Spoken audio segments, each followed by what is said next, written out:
Estou achando aqui que não. Vamos nos cumprimentar no mesmo. Não se preocupe. Tudo bem? Tudo ótimo.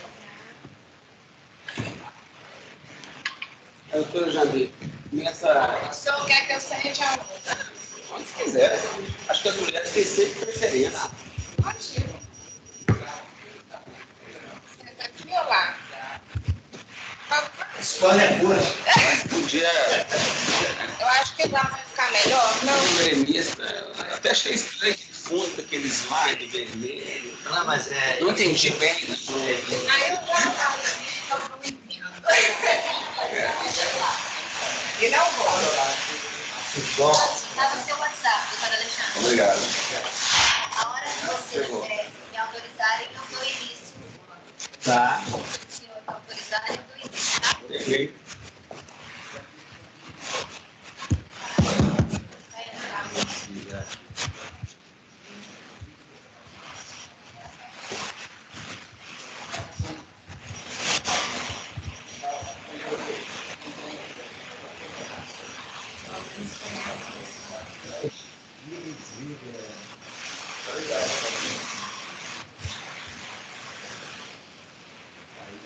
Esse aqui é o endereço para quem quiser. Para quem quiser entrar, discutir, Ah, para assistir. entendi.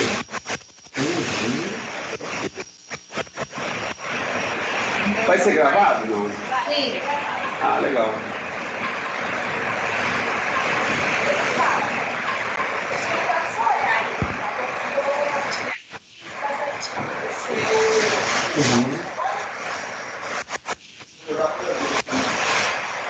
Ele não está aparecendo.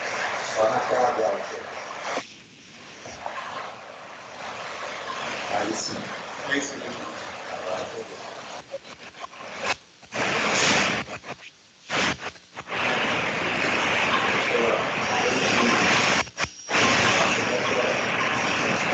Tela cheia. Agora eu que vou entrar.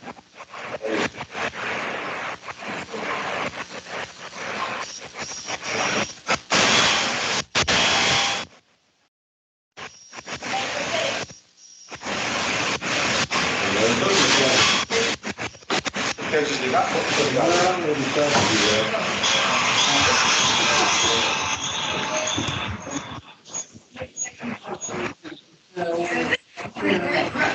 Eu acho que a sua unha está fazendo diferença.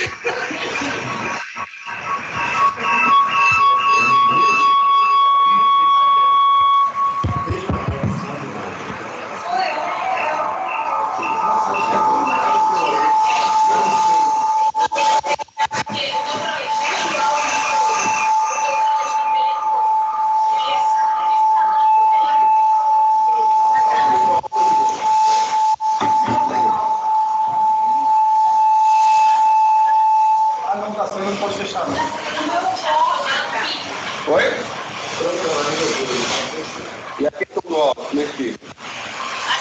Eu deixo aqui no meu alto-falante 0. Não é isso? Beleza. E aí? Colocou no jeito aí?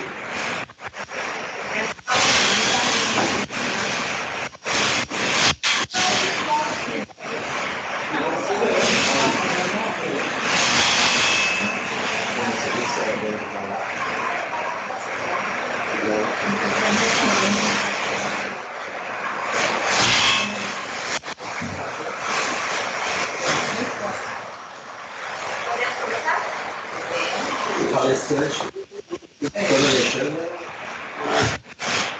Só fazer os últimos ajustes aqui.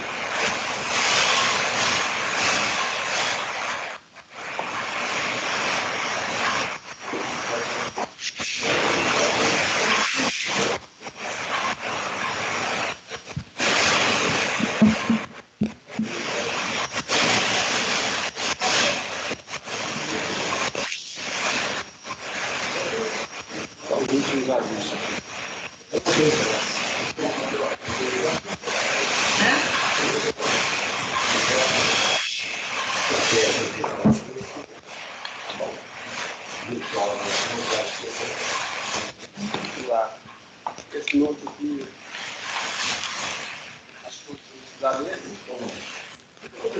Não.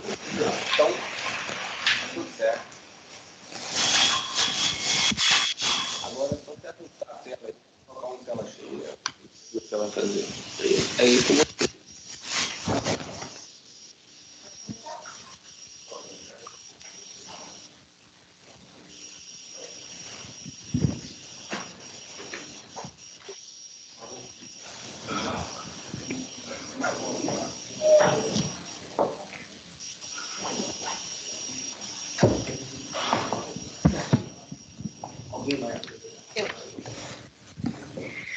Senhoras e senhores, bom dia. Inicia-se nesse momento o segundo painel do Seminário Cooperação Judiciária, Direitos Fundamentais e Compliance, reflexões sobre o acordo birregional Mercosul-União Europeia.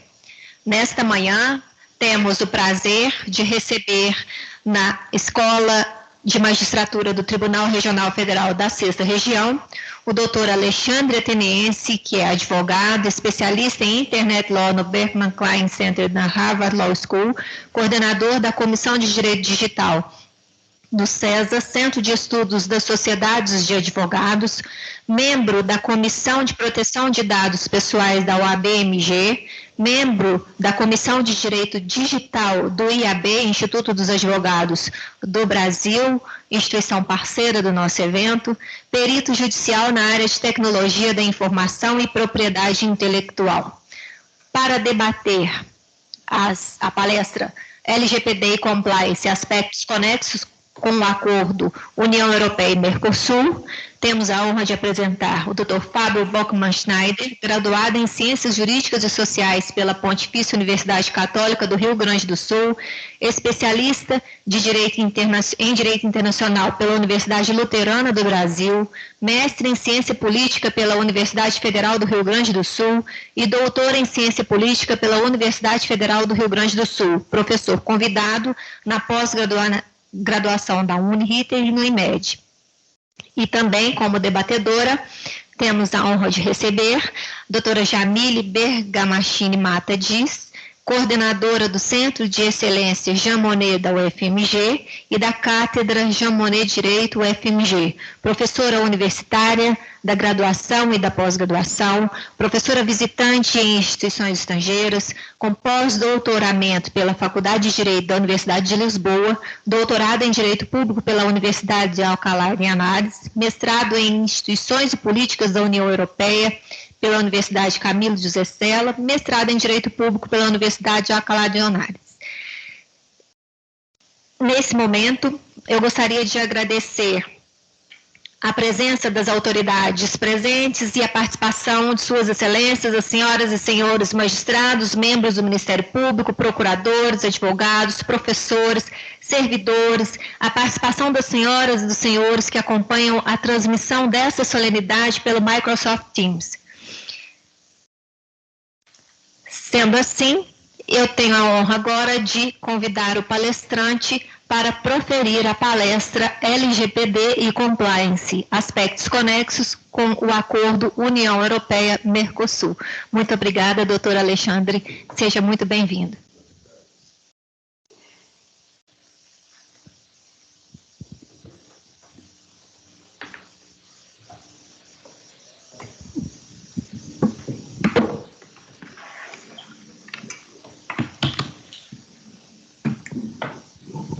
Bom dia a todos. É um enorme prazer ter recebido a honra de ser convidado pela Escola da Magistratura do Tribunal Regional Federal da 6ª Região.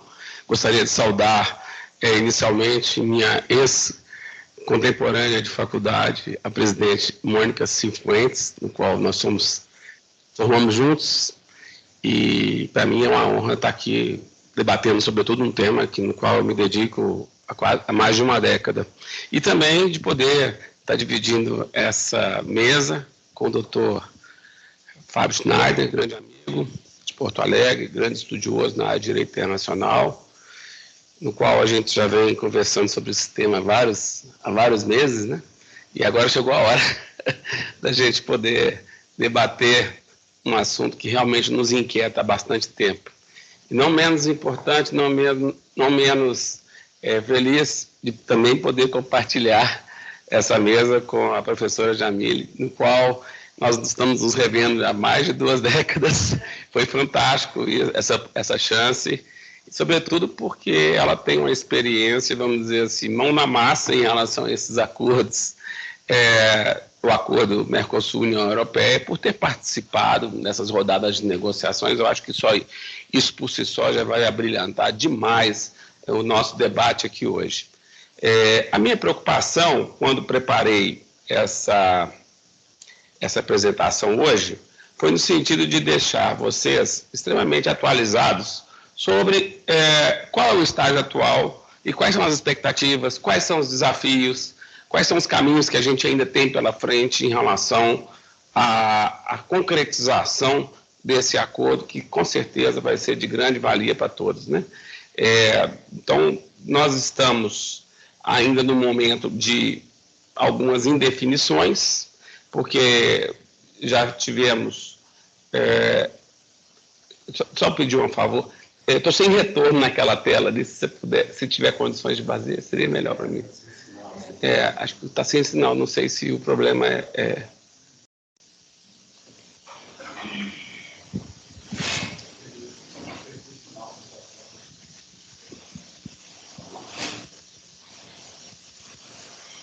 Eu não sei se o sinal da sessão caiu ou é só a tela que desconectou, não sei.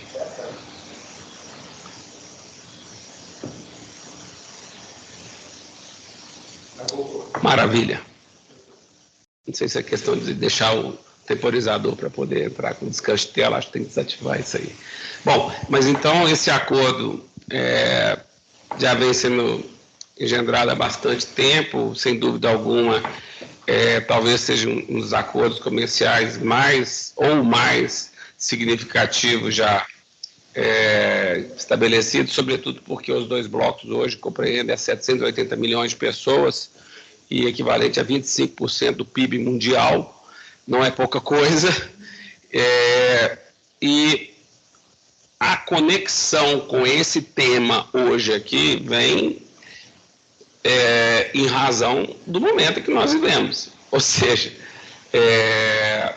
hoje nós temos nenhuma empresa hoje que está no século XXI, salvo aquelas de manufatura, etc., mas quem realmente hoje busca expansão de comércio é uma empresa que trabalha com dados pessoais.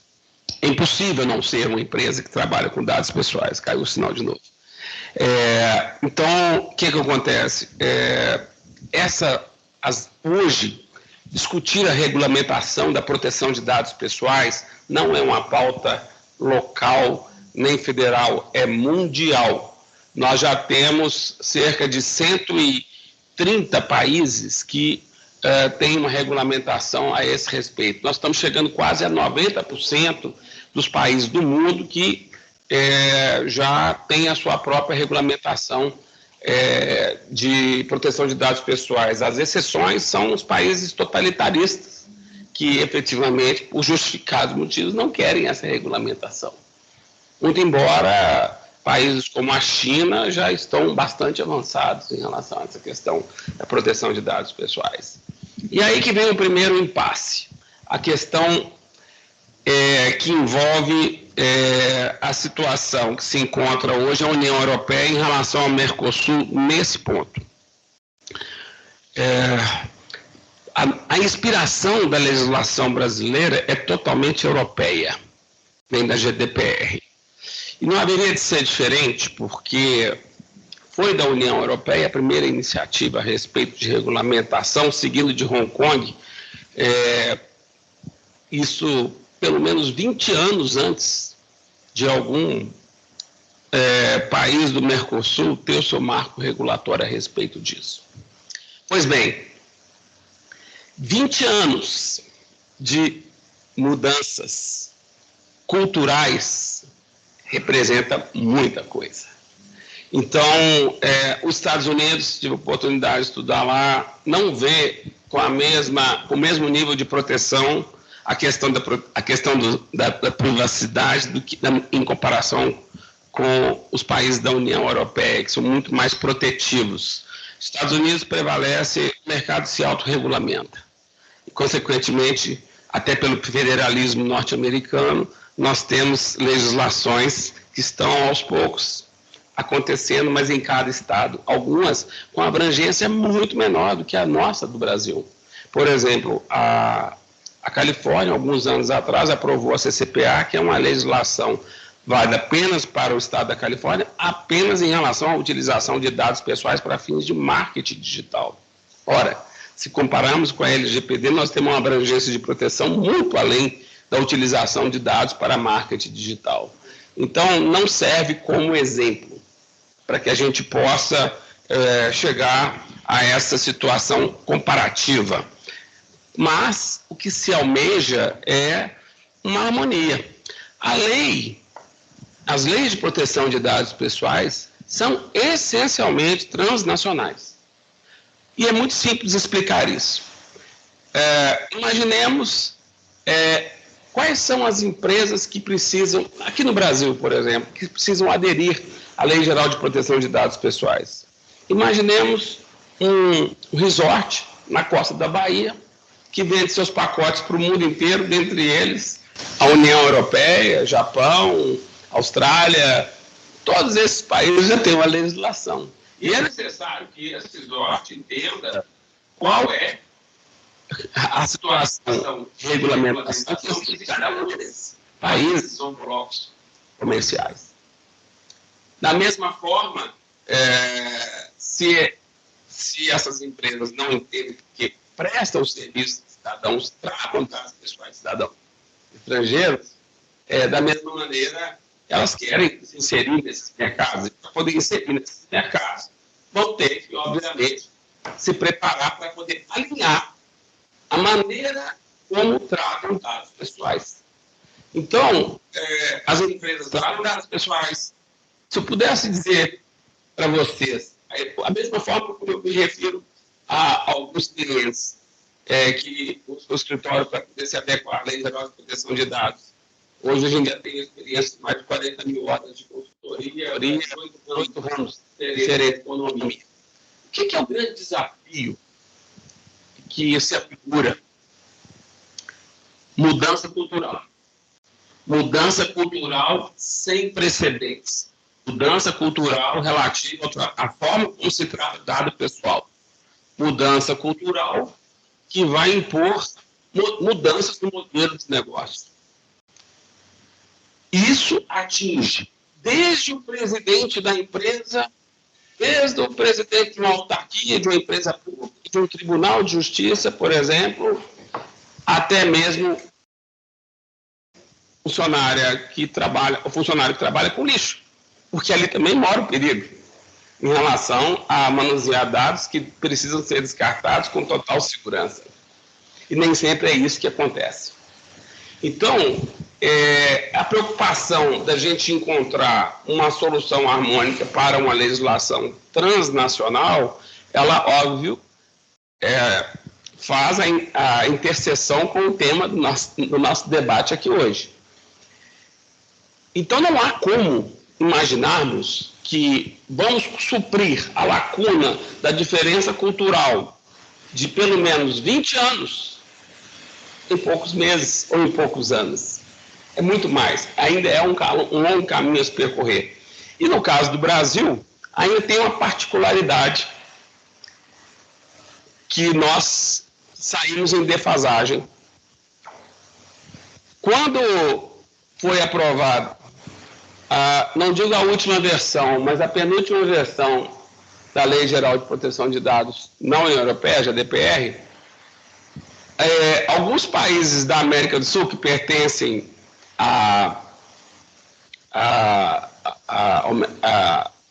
pertencem ao Mercosul, como Uruguai e Argentina, o que eles fizeram? Tiveram uma lei muito antes do Brasil. Simplesmente pegaram o texto da lei da União Europeia, trocaram Madrid por Buenos Aires, está sancionada a lei. Então, nós não tivemos essa mesma iniciativa e ficamos para trás. Ficamos para trás porque, por exemplo, a Argentina, ao proceder dessa maneira, ela já conseguiu, inclusive, alguns certificados de validação de padrões no tratamento de dados pessoais, e o Brasil ainda nem acordou para isso. Então, esse é um ponto. E aí, para trazer para vocês uma informação mais atualizada, e aqui eu já vou pedindo desculpas para a professora Janine, se eu estiver falando alguma informação que não esteja tão atualizada, porque eu reconheço, ela está muito mais na linha de frente do que eu, mas é um tema que me desperta muito interesse, e eu, com minhas ferramentas de inteligência artificial no escritório, robô, essas coisas todas, que a gente fica recebendo informação de tudo quanto é canto, eu tento me manter atualizado. O problema atual é o entrave que está acontecendo, causado pela França. E isso tem suas lógicas interpretações. Primeiro, porque a França, sem dúvida alguma, é o maior celeiro agrícola da União Europeia, né?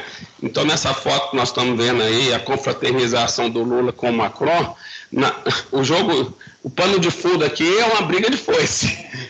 A verdade é essa. Então, nós estamos falando que, primeiro, como é que a gente vai chegar para uma França, que é o maior celeiro agrícola da União Europeia, e falar assim, olha, França, seguinte, você está acostumado a ter uma receita maravilhosa vendendo seus produtos agrícolas para a União Europeia e fora da União Europeia, agora está chegando aí o Brasil, sabe? Olha, disputa mercado mundial com você. Então, seguinte, levanta da cadeira aí que agora ele vai sentar junto com você.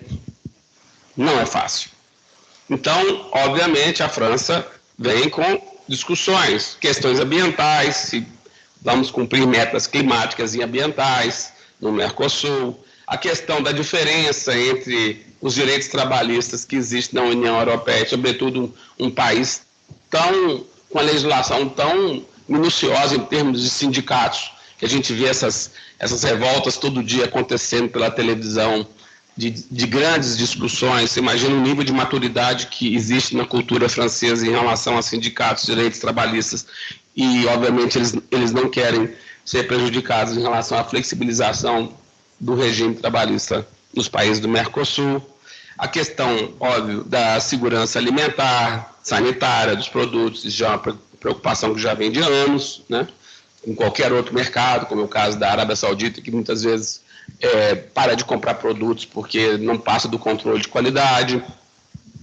O impacto, sobretudo, que pode prejudicar os agricultores franceses. Então, em resumo, a França é o principal país da União Europeia que se opõe hoje ao acordo comercial. Pesquisando bastante a respeito desse assunto, desse entrave, busquei algumas fontes que dizem, olha, quem sabe agora mudando em julho, como mudou de fato a presidência da Comissão Europeia por um espanhol, isso pode mudar. Mas o tempo de gestão é tão pequeno que eu acho que na prática isso não vai acontecer. Ou seja, para o acordo acontecer é necessário que ele seja assinado por os 27 países da União Europeia. Bom. Nós estamos já debatendo aqui. Bom. Bom, então os entraves. Esses entraves de diferença cultural, vamos dizer assim, e procedimental, operacional. A União Europeia, em resumo, tem uma proteção de dados pessoais muito mais rigorosa, muito mais madura do que o Mercosul, que ainda é um bebê,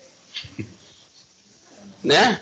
Enquanto lá nós estamos falando de uma pessoa de 30 anos, aqui é um bebê. E olha que eu não vou nem falar que é 30, de repente, se a gente quiser forçar a barra, nós vamos lá para a Convenção de Roma, que eles vão chegar a quase 50. 70 anos, quer dizer, nós estamos falando de um senhor de 70 anos e o outro aqui no Brasil que completou 5 anos outro dia, a semana retrasada talvez. Então, como é que você vai... Essa linguagem figurada, ela é muito importante para que a gente possa se situar a respeito disso, né? Então, outro ponto também que eu gostaria de destacar é que a União Europeia, ela exige um selo de adequação à proteção de dados pessoais. E essa é uma tradição que já vem também de muito tempo, porque antes de se falar do acordo União Europeia e Mercosul,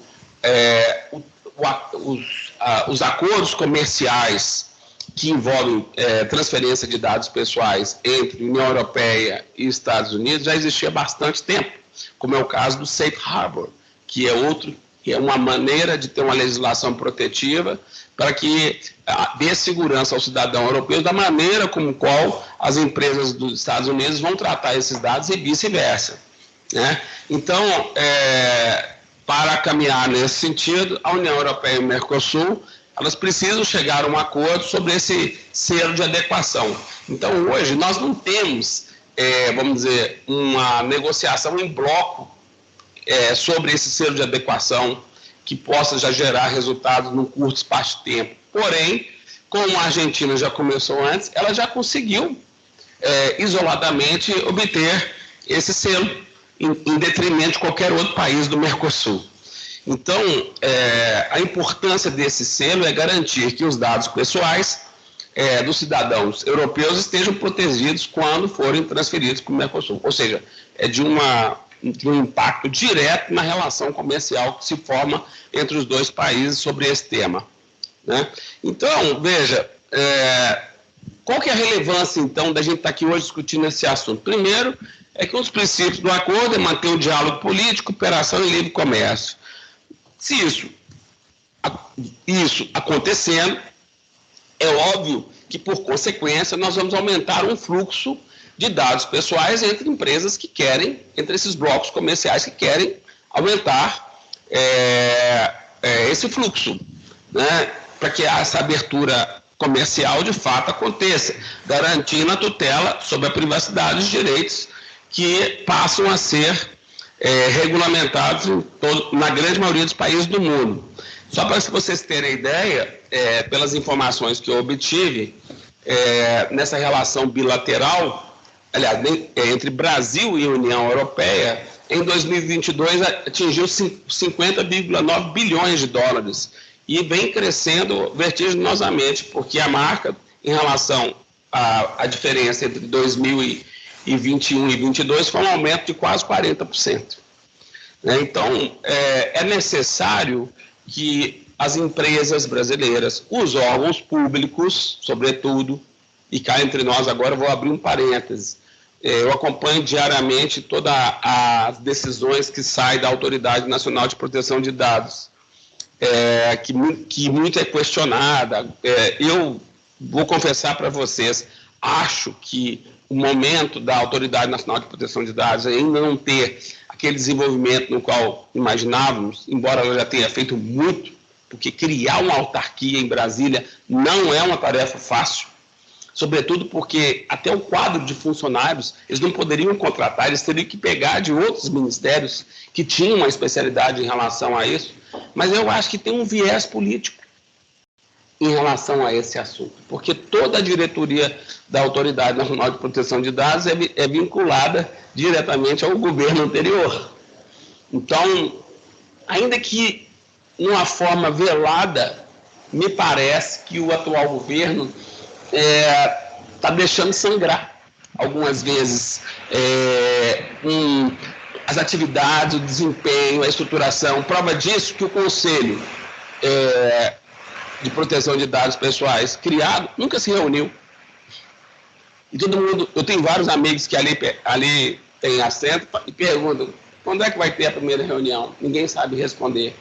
Então, são situações que preocupam, que mostram que o viés político, que está totalmente obscuro na maioria das pessoas, de fato está prevalecendo.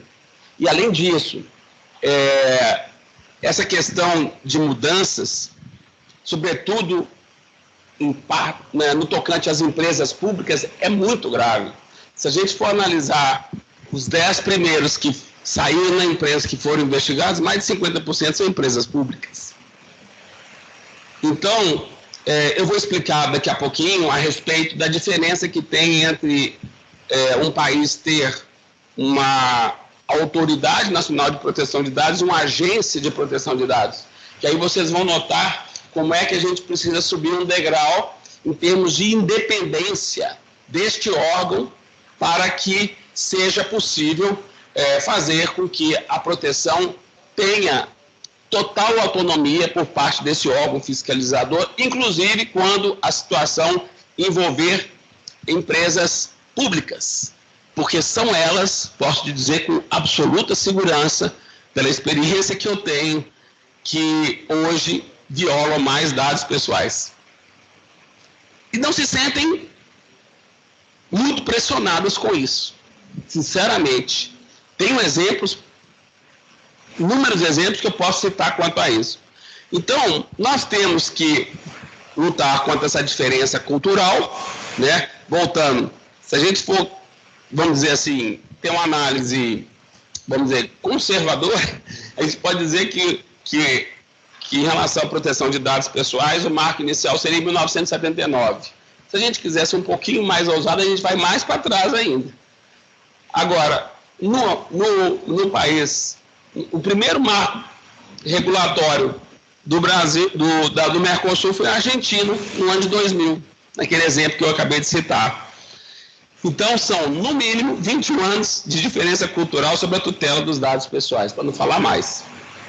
Então, nesse slide, eu optei por fazer uma timeline, só para que vocês entendam como é que os países de língua espanhola largaram na frente, como é o caso da Argentina e do Uruguai. A Argentina promulgou, foi sancionado em 2000, mas só entrou em vigor em 2010. O Uruguai foi sancionado em 2008 e entrou em vigor em 2012. Brasil foi sancionado em 2018, só entrou em vigor em setembro de 2020. Paraguai, ela foi promulgada em 2015, aprovada em 2020, mas até hoje não entrou em vigor. Então, e aí se a gente for esticar um pouquinho mais, a situação fica ainda pior, dos tais países associados, né?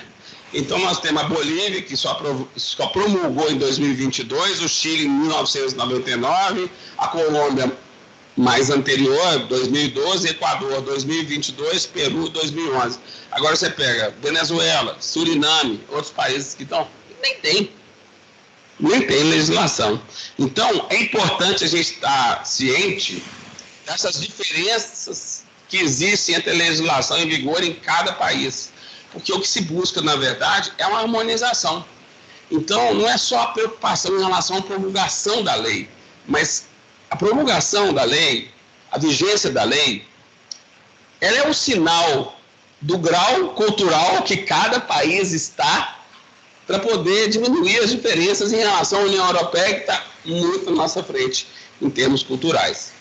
Então, eu fiz aqui nesse slide uma comparação, um timeline comparativo, né? Então, nós temos aí todas essas evoluções a partir de 1995, 79, o marco legal, que é a diretiva sobre tratamento de dados pessoais, e aí vem, cada ano, já está tendo uma regulamentação cada vez mais detalhada. Recentemente, agora, nós tivemos uma regulamentação sobre limitação do poder das redes, das big techs, das redes sociais, que foi fantástico. Acho que vai ser inspiração, a exemplo do que a GDPR foi em relação a isso. Nós estamos agora discutindo no Brasil a questão da regulamentação do marco regulatório da inteligência artificial. Não tenho dúvidas que a gente vai novamente se valer dessa experiência europeia, enquanto que aqui no Brasil o timeline é bem mais recente, né? Então nós temos 2010, 2008, 2011, 2012, 2015 e por aí vai. Então, em resumo, qual que é a diferença que existe hoje desse nível cultural quanto ao tratamento de dados pessoais e a sua proteção? Primeiro, a questão de que a União Europeia tem uma longa história, né? Enquanto que nós, aqui no Mercosul, ainda estamos na fase inicial das atividades das autoridades fiscalizadoras. A União Europeia, por óbvio, tem uma legislação muito mais harmonizada e nós não vemos ainda um estágio no Mercosul de harmonização da legislação sobre proteção de dados pessoais. Não chegamos nesse estágio. Com 5 anos de vigência da lei, só agora é que foi aberto, dia 15 de agosto, que foi aberta uma consulta pública pela NPD para se discutir quais seriam as diretivas contra a transferência de dados internacionais. Essa audiência pública termina dia 15 de outubro. Então, por outro lado, a questão das penalidades, a União Europeia tem hoje regras muito mais rigorosas e o Mercosul, como tem, vamos lá dizer, tem a regulamentação da lei, mas desde a regulamentação da lei até a efetivação, até a implantação de um sistema de dosimetria da pena, isso leva tempo. Nós ainda estamos engateando nesse aspecto. Então, é um desafio muito importante, e aqui eu vou jogar um viés comercial. Nós aqui no Brasil, infelizmente, padecemos ainda, em regra, de uma cultura reativa e não protetiva. Então, isso é um grande dificultador para poder fazer essa harmonização ser mais acelerada. Eu fico com várias situações diárias no mercado e vejo que, vamos dizer assim, a dificuldade da ANPD entrar com um ritmo mais acelerado de aplicação de penalidades, por consequência, trouxe para o empresário brasileiro uma falsa zona de conforto. De que, será que essa lei vai pegar mesmo? Mas não estou vendo ninguém ser punido. Como é que é isso? E isso é um raciocínio, para mim, completamente equivocado, porque o empresário, ao ir nesse raciocínio, ele só está preocupado com o ônus de se adequar. Embora hoje já existam benefícios fiscais de PIS e COFINS que ele poderia até usar como investimento para fins dessa adequação. Mas nem isso foi o suficiente para poder motivar tantos. Então, meus primeiros clientes de adequação foram todos empresas estrangeiras, seja da União Europeia, seja da União Europeia, seja do Japão ou da Índia, países que estão efetivamente mais maduros do que a gente. O empresário brasileiro vem depois. Hoje, o setor que mais demanda adequação é o setor financeiro, em segundo, o setor educacional e saúde, mais ou menos equilibrado. Exatamente.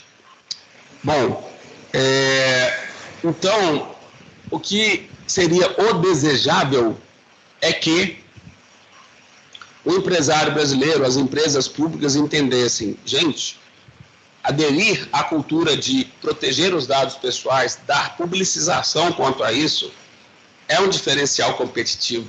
Isso vai me tornar diferente dos meus competidores de mercado. Mas, infelizmente, poucos são aqueles. Eu sempre falo, na hora que você terminar esse plano de adequação, você vai ter que fazer uma gestão, porque o tema mais importante aqui é governança digital corporativa, que é um tema guarda-chuva. Proteção de dados vem abaixo. Proteção de dados, segurança cibernética, reputação digital, medidas de compliance. Mas o guarda-chuva mesmo é governança digital corporativa, que é um conceito que inicialmente era só ligado para o setor público. Quando se falava inicialmente governança, isso aí é coisa do Estado, isso é assunto de ordem pública. Não é.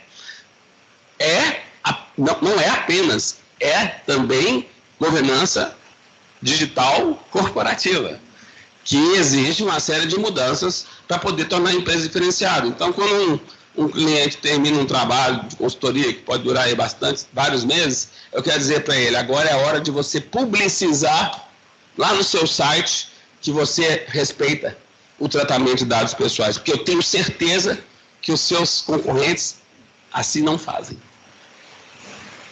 Porque esse é o mesmo procedimento que acontece quando um país feito a Argentina procura a União Europeia para obter esse selo, para poder fazer com que as empresas argentinas que precisam de dados pessoais para poder praticar o comércio com a União Europeia, possam se sentir uma vantagem competitiva com as empresas brasileiras. Esse é o ponto que a maioria ainda não percebeu. Eu costumo dizer, para resumir isso, faça do limão uma limonada. Na lei, existem diversas passagens que mencionam tem que comprovar medidas protetivas disso, daquilo, etc, etc. Então, não é nem mencionar que faz determinada atividade operacional com dados pessoais, mas tem que comprovar. E eu vejo que muitas vezes algumas empresas, alguns órgãos públicos estão olhando esse assunto meio que no tipo, tá bom, vou cumprir tabela, vou fazer aí um projeto mínimo e tal, para gastar o mínimo, mas se um dia acontecer um problema, né, aí a gente enfrenta, não é? Nós infelizmente, a ausência de planejamento a médio e longo prazo em relação a isso. Então, eu como tenho a chance de oportunidade de advogar tanto para empresas nacionais quanto, sobretudo, da União Europeia, é absurda a mudança. Entendeu? Só para dar um exemplo, eu tenho um cliente que é um escritório de advocacia, que advoga para um banco francês. Vocês não têm ideia do nível de detalhamento do relatório de compliance voltado para a proteção de dados e segurança da informação que eles passam agora a responder, se quiserem continuar advogando para esse banco francês. Os relatórios de compliance vão ser cada vez mais minuciosos em relação a esse assunto. E isso vale para todos, né? Então, é necessário que os órgãos públicos, as empresas, organizações, enfim, quem trata dados pessoais para fins econômicos, essa é o pré-requisito da lei, se enquadra e, consequentemente, tem que se adaptar, né? Então, é necessário que haja essa garantia da conformidade, também com as autoridades de proteção de dados, juntamente com outras áreas ambientais, saúde, etc., né? E aí, entender de maneira mais madura que não vamos fazer negócio em blocos comerciais se dependemos de dados pessoais se a gente não tiver alinhado. Ainda que uma empresa tome a iniciativa de fazer isso por conta própria, sem precisar esperar a regulamentação, eu acho que seria uma ótima iniciativa. Todo dia a gente acompanha na mídia a luta do Brasil de querer obter ingresso na OCDE. Poxa, se vocês forem analisar o que a OCDE tem de diretivas a respeito de proteção de dados, como exigência mínima de ingresso, é muito mais do que a gente tem aqui hoje. E vou dizer, esse aspecto especificamente é uma das forças motrizes que tem avançado com esse processo de regulamentação, consultas públicas, etc. Né? Então, é indispensável essas medidas de compliance com a LGPD para que a gente possa fazer com que haja um alinhamento com a União Europeia. Agora, sobre um outro aspecto interessante, para mostrar essas diferenças, só um minutinho, parece que aqui eu preciso de uma senha que entrou proteção de tela, depois vocês olhem para mim, por favor. Aqui, vamos pegar um outro aspecto, vamos pegar o aspecto das penalidades. Como é que é a comparação entre um bloco comercial maduro e o outro que está começando agora, que ainda sequer, no caso do Brasil, acabou de regulamentar a dosimetria da pena esse ano. E as decisões estão saindo bem a miúde. A GDPR estabelece multas de até 4% de faturação global, anual da empresa, ou 20 milhões de euros como teto, o que for maior. As penalidades para autoridades públicas também são significativas. Está aqui uma grande diferença. Eu vou mostrar na tabela a seguir, vocês vão ver. No Mercosul, as multas geralmente são limitadas a um percentual de faturamento da empresa. No nosso caso aqui, 2% do faturamento anual líquido, ou um valor fixo de um teto até 50 milhões de reais, o que for maior. Agora, pega o caso da Argentina, que tem uma moeda extremamente desvalorizada em relação à nossa. Eu te confesso, Fábio, que eu não cheguei a fazer essa conversão. 0,10? Então faz uma conta rápida para mim aqui. 500 mil pesos argentinos. 5 mil. Hã? Nada. Olha a discrepância. Nós estamos falando perto de 50 milhões de reais. Quer dizer, tem coercitividade? Isso para mim é um incentivo a fazer o que quiser com os dados pessoais. né? E eu repito só o recorte da Argentina, porque eu achei a discrepância maior de todas, mas se a gente for analisar o que é a fixação no Chile, na Colômbia, no Uruguai, nós vamos ver que também é maior ainda maior não, vamos dizer, equivalente. Então, olha essa tabela comparativa que interessante. Então, nós temos, quanto à questão da penalidade, tipo da penalidade, multa financeira e multa financeira, sem diferença. A base de cálculo, nós temos o faturamento global anual da empresa e outro é o faturamento da empresa. Aqui, nós tivemos uma mudança, porque havia discussão, sobretudo porque na regulamentação da Anatel se falava em fixação da multa com base no faturamento da empresa onde teve um incidente, enquanto que na primeira versão da regulamentação de dosimetria da pena era o faturamento do grupo econômico, então aumentava bastante. Depois isso foi modificado. Nós temos o valor máximo 4%, 20 milhões de euros, então vamos lá, euro está 5,40? Vamos dizer, o dobro da penalidade brasileira. Agora, para mim, o ponto mais significativo é o que eu vou falar agora, que é as outras penalidades. Na União Europeia existe multa para autoridades públicas. Aqui não tem. Então, as penalidades que existem no Brasil são penalidades de multa financeira, mas também de sanções administrativas, como, por exemplo, paralisação da prestação de serviço, até que seja sanado o problema, e por aí vai. E isso, cá entre nós, gera uma situação de zona de conforto absurda, que os exemplos estão aí, quando eu mostro que as principais empresas que já foram reveladas que estão descumprindo a lei são públicas. E agora venho falar um ponto também muito interessante, a questão relacionada com as diferenças que existem entre... Deixa eu só melhorar aqui um pouquinho. Não.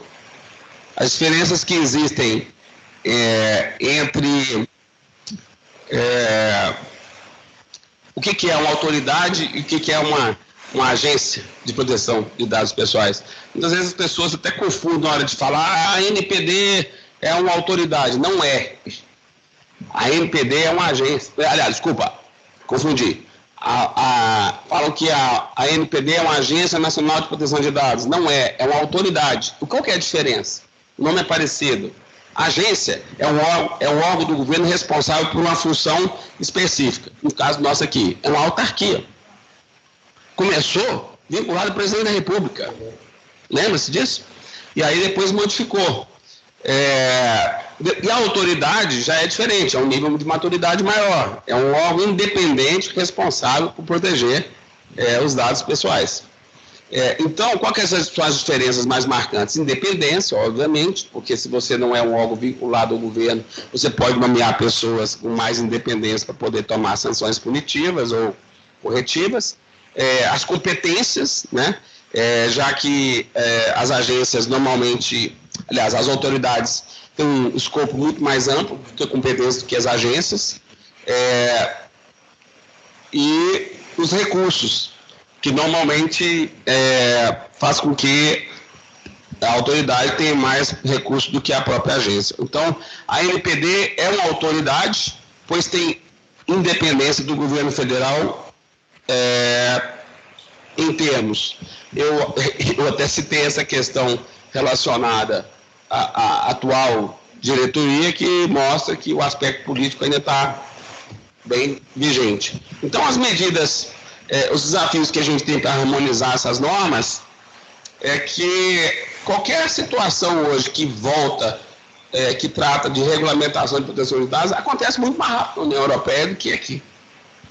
Porque os próprios governos, muitas vezes, que dão orçamento, dotação, etc. e tal, eles não estão muito interessados, porque eles sabem que eles são as principais vítimas da fiscalização, os causadores das violações, melhor dizendo. Então, é como se tivesse que investir numa situação, estou falando isso não na minha visão, estou falando isso na visão, muitas vezes, a visão do governo. Muitas vezes eles não querem investir porque sabem que vai ser uma bomba no pé, porque vão mostrar deficiências, vulnerabilidades no tratamento de dados pessoais, pouca transparência, desvio de finalidade, tudo isso, e que, obviamente, eles seriam punidos. E eu vou dizer para vocês, por experiência própria, de já enfrentar hoje situações com 3 tipos de cliente. Um cliente que levanta a mão hoje, 5 anos depois da lei, para começar a fazer adequação, outros que fizeram adequação há 3, 4 anos atrás, mas se perderam ao longo da gestão da governança digital, e outros que levantam a mão e falam assim, olha, estou sendo fiscalizado, me ajuda aí para poder fazer o processo administrativo. Todos esses, eles realmente precisam se adequar rapidamente, porque e essa é uma decisão top-down. Se o dono da empresa não compra a ideia, não vai ser o sujeito da TI, que eu acho totalmente fora do contexto para ser o DPO, o encarregado de proteção de dados, porque ele vê a questão sobre o lado operacional. E nós estamos falando aqui de questões estratégicas. Se um dia alguém da TI cometer um grave equívoco e vazar dados, não vai ser o superintendente de TI que vai pagar a conta. Quem vai pagar a conta é quem tem o poder diretivo, é o C-Level, a empresa. Então, só que tem muitos empresários que ainda enxergam assim, a proteção de dados pessoal, isso deve ser coisa da TI, né? Dados pessoais, etc. Só que nós estamos falando de proteção de dados, tanto digitais quanto papel. Entendeu? E vou dizer para vocês com toda segurança. Nós estamos vendo aqui penalidades, valor de multa, etc. Não tem nenhuma penalidade maior do que reconstruir uma reputação. Eu lido na minha atividade diária só focado na área de direito digital, com inúmeras crises reputacionais de pessoas que são atacadas, fake news, ofensas, etc. na internet, e empresas que também são alvo da mesma coisa, só que numa proporção ainda bem maior. O que acontece? Reconstruir uma reputação sai muito caro. Então, o brasileiro, o empresário médio, que ainda pensa que vamos esperar para ver se acontece, ele não sabe o tanto que ele vai ter que se desembolsar nessas medidas corretivas em detrimento do que poderia ser investido nas medidas protetivas, sabe? Bom, então quais são hoje as incompatibilidades entre as legislações dos países do Mercosul? Então as normas são diferentes, muitos países não têm ainda agência ou autoridade de proteção de dados. Na União Europeia existe um padrão estrutural de atuação das autoridades, coisa que ainda nós não chegamos nesse ponto. E olha só para poder ver um aspecto interessante, as diferenças entre as próprias autoridades do Mercosul. No Uruguai, a autoridade possui maior autonomia técnica, embora devo dizer que todos aqueles que eu estive conversando em Brasília na área de fiscalização da NPD são técnicos de altíssima qualidade em termos de segurança da informação. Aconteceu uma situação que um dia um me questionou por que eu não havia chegado a pesquisar a Deep Web, porque tinha muitos dados que haviam sido vazados, que haviam sido disponibilizados por lá. Eu pergunto, qual é a autoridade fiscalizadora que a gente já conviveu que faz uma investigação, inclusive na Deep Web? Então isso é um ponto de reflexão, porque muitas vezes, o que é grande novidade? A empresa que sofreu um incidente, ela tem que se autodenunciar. E muitas vezes pensa assim, mas vou denunciar, eu sei, fui vítima de um ataque de ransomware, e eu sei que de repente isso deve ter sido divulgado na Deep Web, mas acho que ninguém acessa lá, né? Errado. Acessam mesmo. E aí tiram a limpo situações que só vão reverter para pior. só vão reverter para pior. Por quê? Porque o fiscal vai ver que não existe transparência na prestação de contas em relação a todo o incidente, todas as medidas que aconteceram. E isso hoje é mandatório na Lei Geral de Proteção de Dados, né? Então, nós temos, na Argentina, a autoridade independente, poder público, ou seja, estão mais vinculados novamente ao padrão europeu e, por isso, levam vantagem de ter o selo de validação, enquanto nós aqui ainda somos autarquia, vinculada ao governo federal. Esse é o ponto.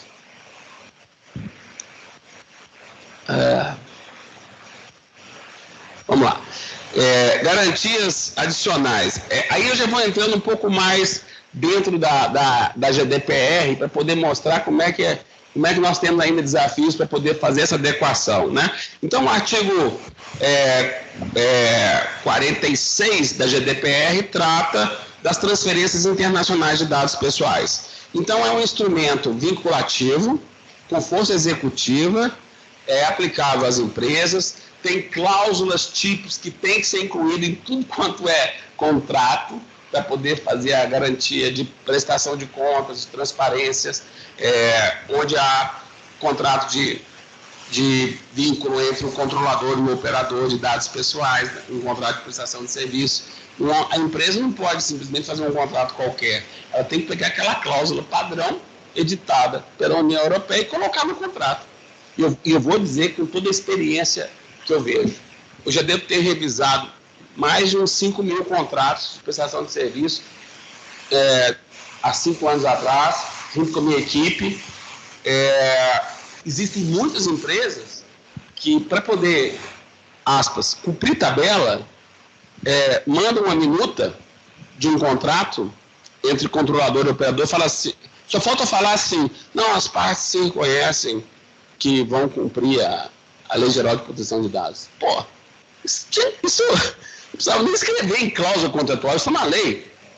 Então, há uma preguiça de fazer cláusulas mais circunstanciadas que demonstrem como é necessário no contrato ter clareza quanto ao fluxo operacional de um tratamento de dados pessoais. Vou dar exemplo.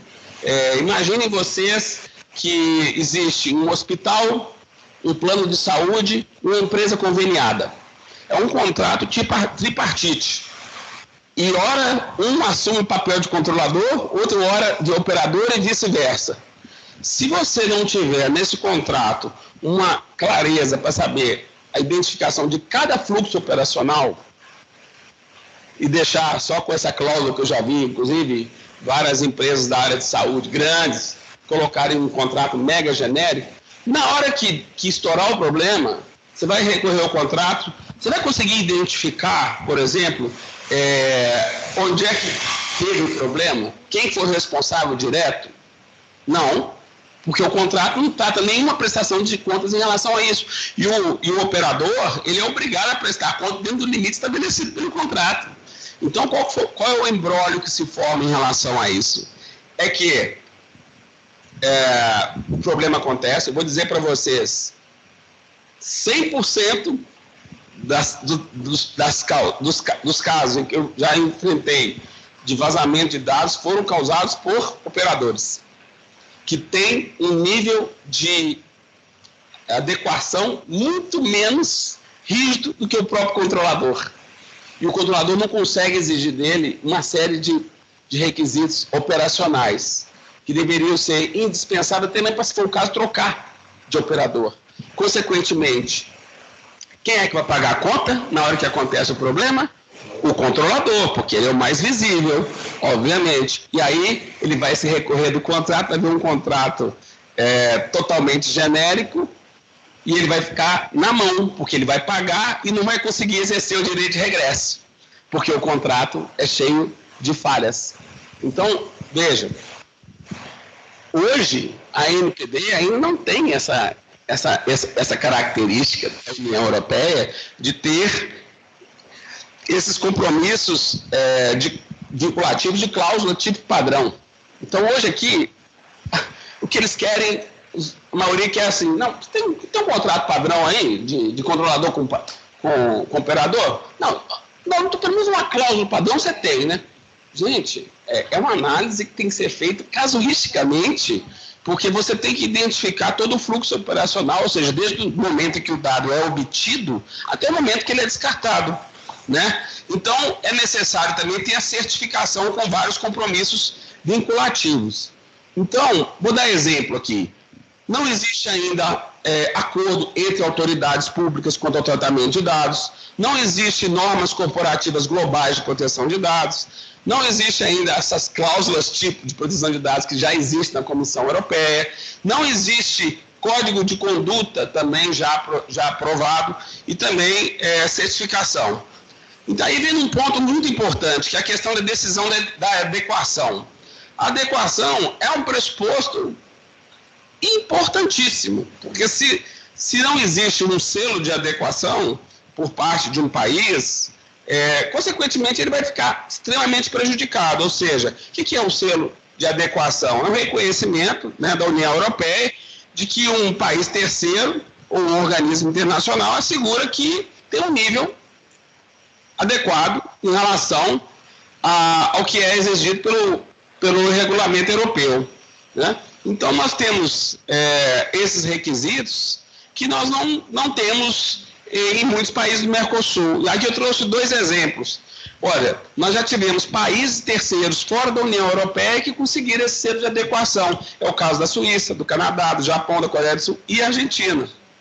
E em relação a organizações internacionais, OCDE, BID e ONU. Todas essas também já exigem essas coisas. Bom, então, vou ser futurista agora, já chegando no final da minha apresentação. Quais são os possíveis cenários? Que não é uma coisa para resolver em pouco tempo. Um alinhamento entre as normas de proteção de dados dos países do Mercosul, uma criação de uma agência ou autoridade de proteção de dados em todos os países do Mercosul, quem sabe, seguindo o modelo europeu, e ter, sobretudo, uma garantia, melhor dizendo, de autonomia técnica e independente das autoridades em relação a cada governo, né? Então, nós temos desafios aqui que estão aí também sempre sendo objeto de discussão. As estruturas legais estáveis, né, a garantia de estabilidade e previsibilidade em relação às normas de regulamentação de dados, procedimentos de resolução de disputas que poderiam também ser implementados e aplicação dos princípios de direitos humanos. Finalizando, pessoal, o estágio atual dessa conexão relacionado a LGPD e compliance quanto ao acordo União Europeia e Mercosul, é notório que a União Europeia está há muitos anos na nossa frente. Nós temos hoje no Brasil uma lei que no momento atual é de regulamentação. Então vamos pegar o exemplo da regulamentação que está batendo na porta agora. Transferência de dados internacionais. Previsto na lei, mas sem regulamentação nenhuma. Nós estamos no meio de uma audiência pública, uma consulta pública, melhor dizendo, para essas finalidades, até o dia 14 de outubro. Então, é necessário que as leis de proteção de dados, sobretudo a LGPD no nosso caso, tenham que engajar tanto empresas públicas quanto privadas na governança digital, difundir essa mudança cultural para proteger os dados pessoais, para poder mudar a forma de tratar dados pessoais, são mudanças operacionais. Isso, por consequência, traz mais competitividade das empresas, sobretudo no ambiente internacional, ainda mais relacionado à União Europeia, né? E é mandatório exigências nesse sentido, tanto pela União Europeia quanto pela OCDE. Então, nós estamos em busca, né, de normas de proteção de dados que, apesar de terem seu efeito educativo, como foi o que a NPD falou ao longo de 5 anos, eu acho que agora nós já fizemos um divisor de águas. Já saímos da fase educativa, agora estamos entrando na fase punitiva. Porque se não aprende no amor, aprende da dor. Né? Então é necessário um esforço mútuo né, uma união de forças entre governo, empresa, sociedade civil, para cumprir e aplicar a LGPD. Eu agradeço mais uma vez a oportunidade, deixo aí meu QR Code, eu tenho uma newsletter que eu escrevo sobre esses assuntos quinzenalmente, gostaria de convidá-los a assinar, e também fica aqui um convite, eu criei recentemente uma plataforma de ensino à distância, chamada Ateniense Academy, e nós estamos fazendo vários cursos de direito digital, proteção de dados. O primeiro deles é de formação no encarregado de proteção de dados pessoais, que é uma lacuna muito grande, porque é um ser híbrido. Não basta só as pessoas terem conhecimento técnico. A lei não exige formação da área jurídica, tem que ter capacitação. Então, eu enxerguei uma oportunidade de começar a fazer esses cursos, voltados sobretudo para quem não é da área jurídica. Nada contra quem for da área jurídica fazer, é porque eles não têm essa visão das repercussões jurídicas muito danosas, sobretudo em relação à reputação, que um curso desse, que é essencialmente prático, pode ajudar. Fica o convite, inclusive, para a gente poder, com a escola de magistratura do TRF, quem sabe ter outros projetos acadêmicos dessa natureza, na área de direito digital, porque é um assunto que cá entre nós, como já foi dito e comprovado, 5 anos não é nada, né? E ainda nós temos que acompanhar esse tema, porque cada vez mais nessa economia globalizada e totalmente desenvolvida nas plataformas digitais, nós precisamos dessas regulamentações. E vou dizer ainda mais, para terminar, hoje, no cenário mundial, nós temos uma disputa muito grande, muito clara para mim. De um lado, as Big Techs. De outro lado, os estados. Os estados mesmo, os estados com E maiúsculo. Qual que é a questão? É que as Big Techs, ao meu ver hoje, querem sempre ser mais poderosos do que os estados quando o assunto é plataforma digital. É algo como se fosse assim: vou dar um recado para vocês, estados, países. Aqui, nessa plataforma digital, quem manda são meus interesses econômicos. Eu sou uma ótima empresa, sou a maior empresa de marketing do mundo. Então, o que vale aqui é o meu interesse. Agora, o Estado, por sua vez, está cada vez mais,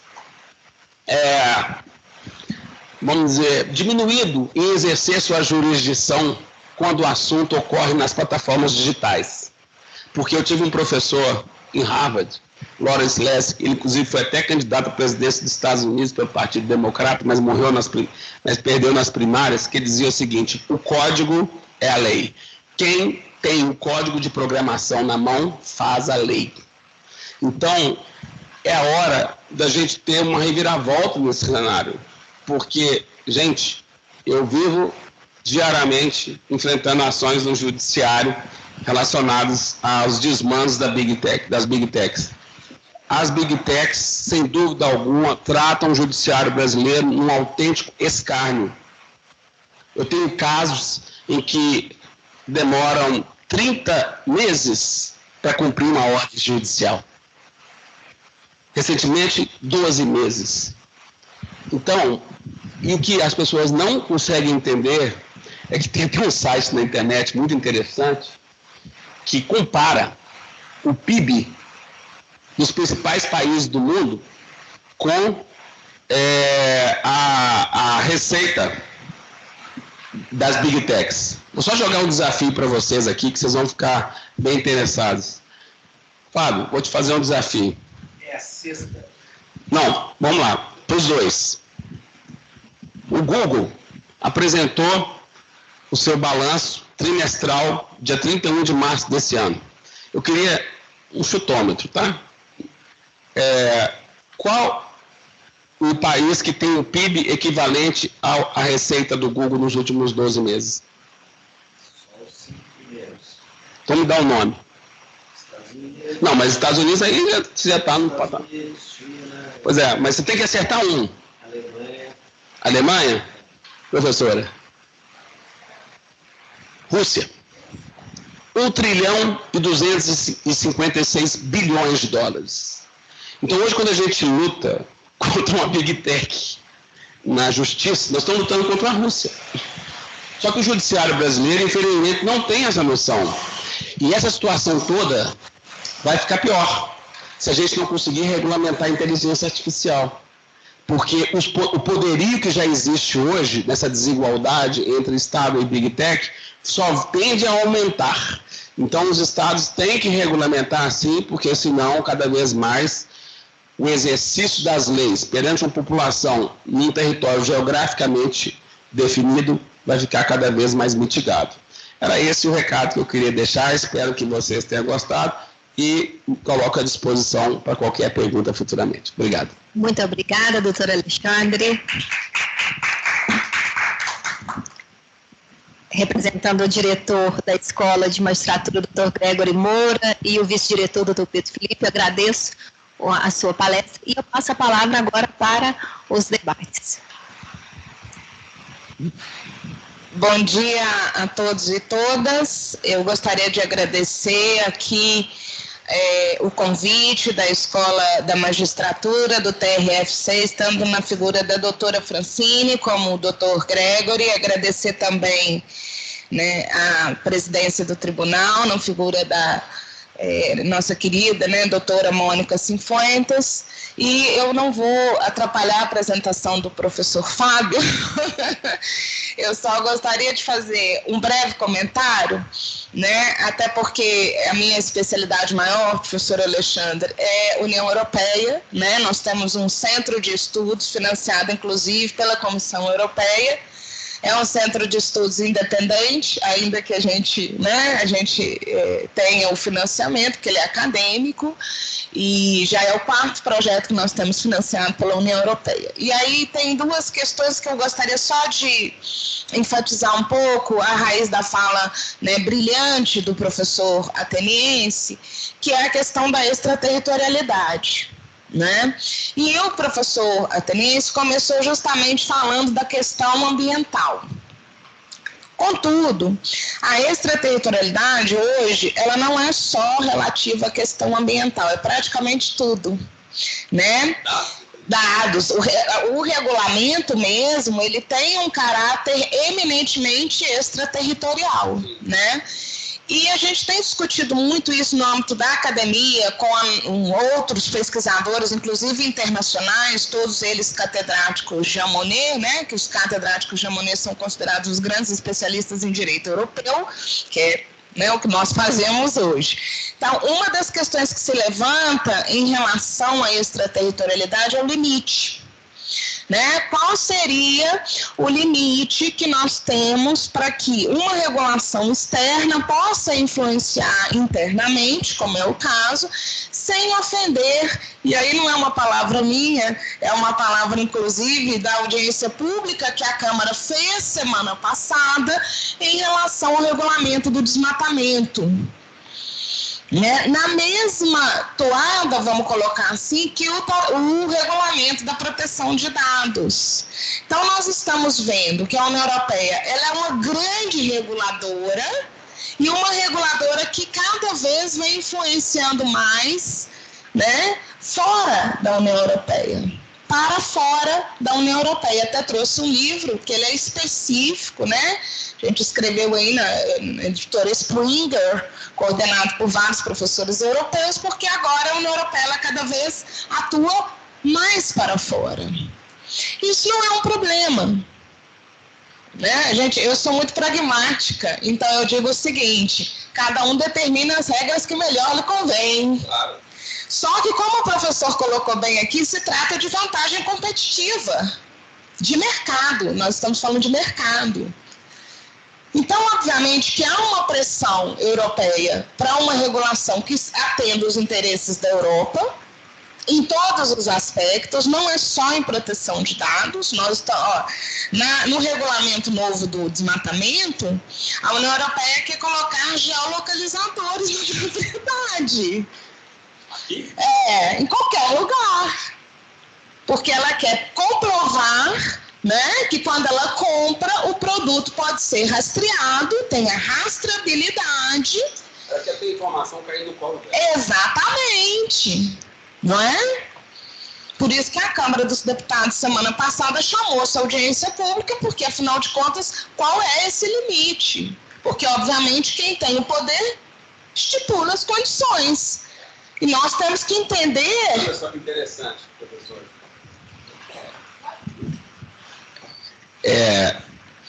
Desculpa, Claro, mas é porque nós estamos um detalhe aqui é muito... Na hora que a União Europeia exige uma solução sistêmica para exercer o mecanismo de controle, ela está querendo dar um sinal de que o mecanismo de controle sistêmico é mais efetivo que a lei. Com certeza, professor. Mas é isso mesmo. Por quê? Porque ele pode virar e falar...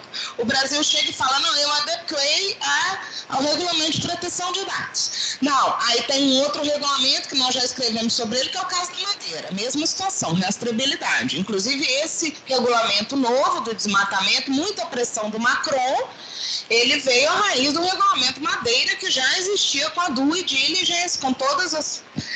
Vamos dizer assim, o rastro comprovatório. Doutora Jamile, me né? permite? Claro. Obrigado. Eu gostaria de me manifestar primeiro em relação ao agradecimento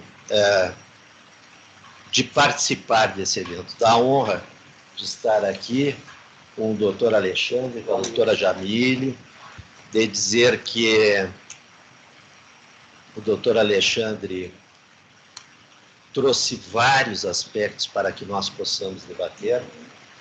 E é necessário também que eu faça menção institucional, agradecer ao tribunal, na pessoa da presidente Mônica Jaqueline Cifuentes, também da escola com o desembargador Gregory, ao corpo funcional na pessoa da professora Francine, e fazer uma referência ao IAB, ao presidente Sidney Sanches, que é co-patrocinador desse evento, e referir que a Comissão de Direito Internacional do IAB, na pessoa do presidente Dilermando, é que iniciou esse evento.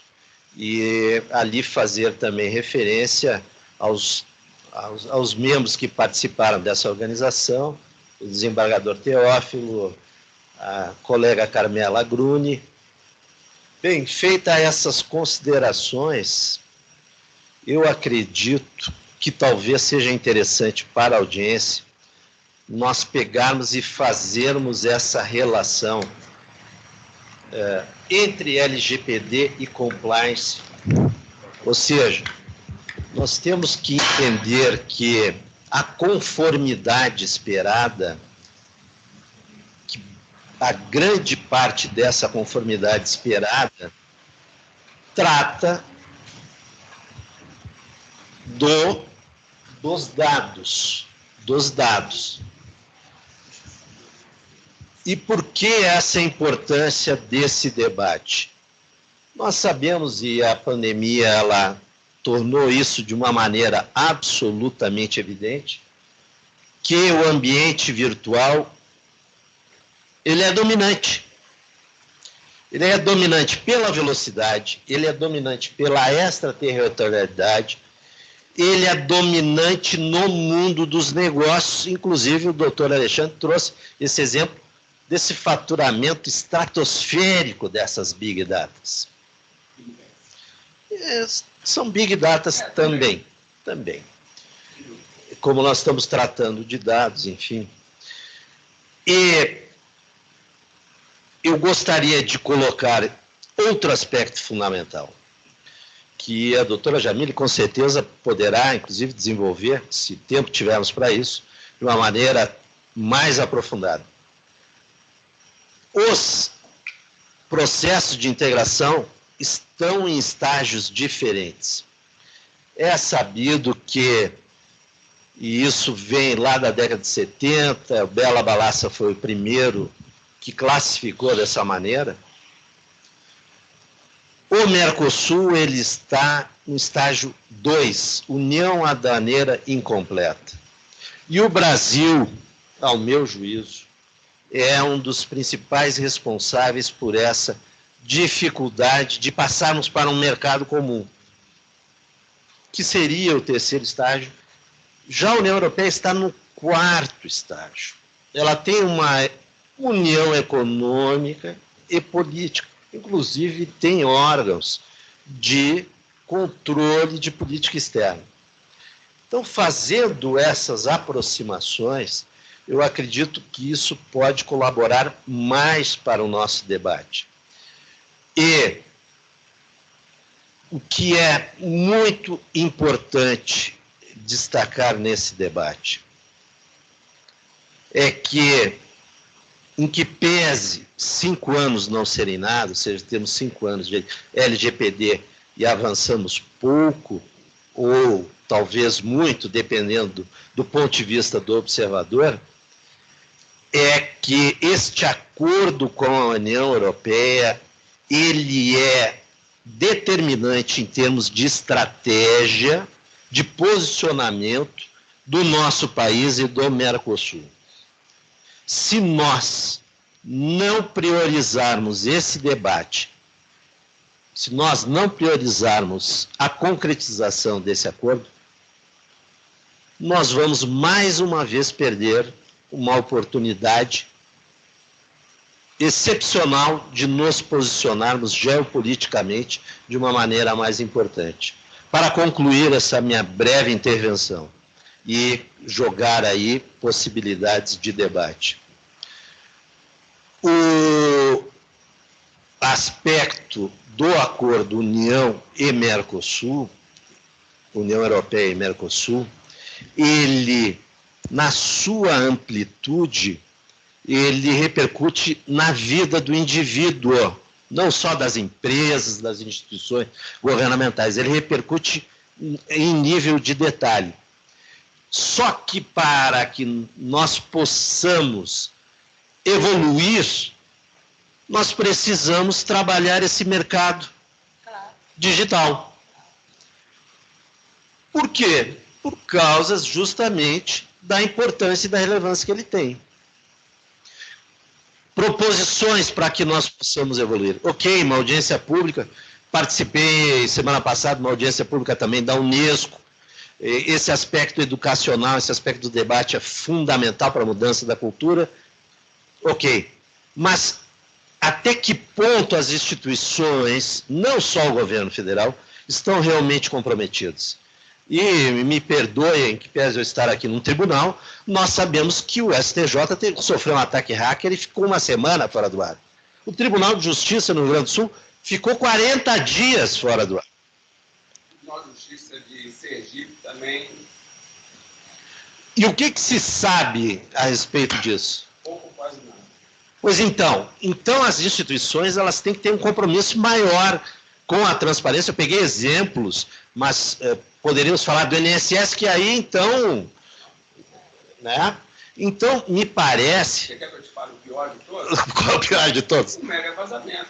É verdade. 43 referências de cada cidadão brasileiro. Que foi da própria Receita Federal.